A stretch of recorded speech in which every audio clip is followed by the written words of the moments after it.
Pois é, eu converso agora com o economista da UERJ, Bruno Leonardo, que é especialista em economia fluminense. Professor, bem-vindo aqui ao Repórter Rio, boa tarde. Obrigado, Queria que você começasse falando sobre essa crise aí, esse pacote, né, de ajuste fiscal anunciado na semana passada, com um corte de 30% nas despesas, extinção de secretaria. Isso pode realmente ajudar na recuperação das contas públicas?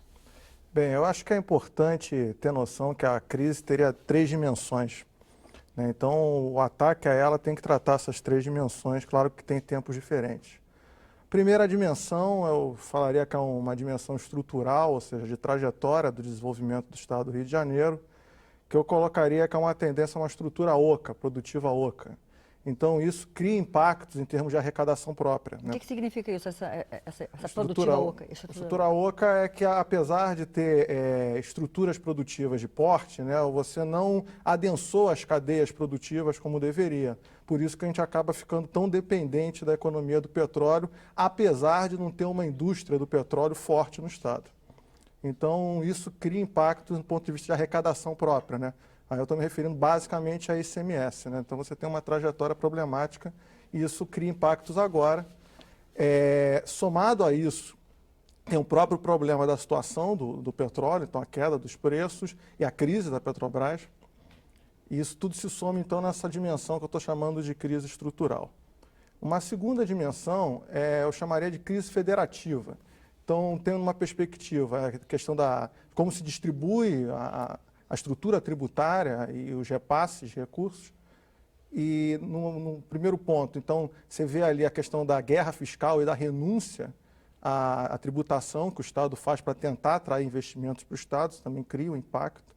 Então, você tem que rever essas práticas de guerra fiscal e associado a isso uma reforma dessa estrutura federativa brasileira para você fortalecer as finanças a níveis estaduais. E elas não ficarem tão dependentes, por exemplo, de endividamento, que a gente vê também esse problema ocorrendo. Agora, e até que ponto essas medidas, esse pacote vai ajudar aí nessa mudança, nessa recuperação das finanças? Então, na verdade, esse pacote ele tenta enfrentar o problema sem enfrentar essas dimensões de maior fôlego, que são mais prioritárias. Ele tenta se resolver em si mesmo, né? Ou seja, seria paliativo? Serão medidas paliativas?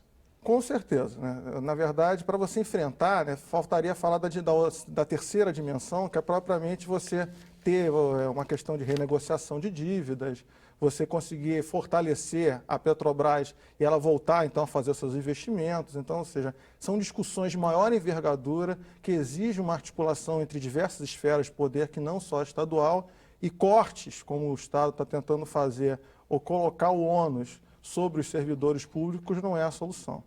Pois é, uma medida, inclusive, bastante polêmica foi esse problema aí a possibilidade do fim do bilhete único, né, que não seria para todo mundo.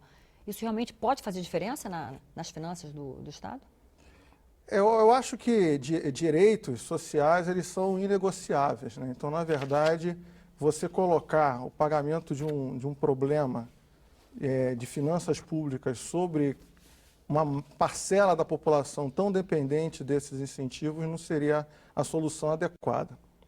E a proposta do Estado de suspender o pagamento da dívida com a União e renegociar de uma outra forma de pagamento? Então, eu acho que essa talvez seja a dimensão mais importante, né? Que é a terceira que eu falei, né? Que eu tentei falar.